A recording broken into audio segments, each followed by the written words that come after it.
दोस्तों आज हम बात करने वाले हैं स्टॉक मार्केट की। और ये नाम सुनते ही आप लोगों के जहन में बहुत ज़्यादा कन्फ्यूज़न और डर पैदा हो जाता है कि स्टॉक क्या होता है, इसमें पैसों को किस तरह से इन्वेस्ट किया जाता है और कहीं हमारे पैसे डूब तो नहीं जाएंगे, इसमें बहुत ज़्यादा रिस्क है। अगर दोस्तों आपको यदि जीवन में कुछ बड़ा अचीव करना है तो आपको रिस्क तो लेना ही पड़ेगा। हम जीवन में हर मोड़ पर रिस्क लेते हैं, लेकिन यदि हमारे पास सही ज्ञान हो, सही जानकारियाँ हो तो हमारे रिस्क के चांसेस काफ़ी कम हो जाते हैं। दोस्तों इसके बाद बहुत सारे लोगों का मानना ये भी है कि ये एक प्रकार का जुआ है, लेकिन जब हमारे पास पूरी जानकारियाँ नहीं होती तो हमें समझना होगा कि रिस्क क्या होता है। सबसे पहले आता है दोस्तों कैलकुलेटेड रिस्क और दूसरा होता है नॉन कैलकुलेटेड रिस्क।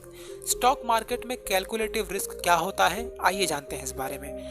सबसे पहले समझिए कि आप कितना रिस्क ले सकते हैं और पहले महीने में अच्छा पैसा बचा लेते हैं तो आप स्टॉक मार्केट में ज़्यादा रिस्क लेने के काबिल हो जाते हैं। लेकिन अगर आप 60 साल के हैं तो आपको कम रिस्क लेना होगा। साथ ही आप में यदि आपको प्रॉफिट हो रहा है, यदि आपको 10 रुपये का फ़ायदा हो रहा है और इन्वेस्टमेंट 20 रुपये करने पड़ रहे हैं तो ऐसा इन्वेस्ट आप बिल्कुल मत कीजिए। तो सबसे पहले हम स्टॉक मार्केट के बारे में जानते हैं। हर कंपनी को ग्रो करने के लिए कुछ पैसे चाहिए। कंपनी के फाउंडर के पास पैसे हो तो वह खुद के पैसे लगा सकता है या किसी बड़े इन्वेस्टर से बात करके उन्हें मना करके अपनी कंपनी में इन्वेस्ट करा सकता है, या फिर पब्लिक फंडिंग के ज़रिए पैसे ला सकता है।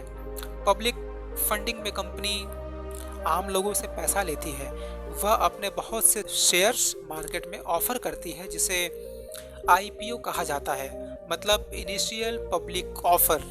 फिर आम लोग इस शेयर को आईपीओ के द्वारा खरीदते भी हैं और कंपनी के हिस्से में अपनी भागीदारी जमा लेते हैं। इस तरह से कंपनी को ग्रो करने के लिए पैसे मिल जाते हैं। एग्जाम्पल के लिए एक कंपनी की कीमत 3 करोड़ है और उसने अपने 3 लाख शेयर निकाले हैं, यानी कि हर एक शेयर की कीमत होगी 10 रुपये।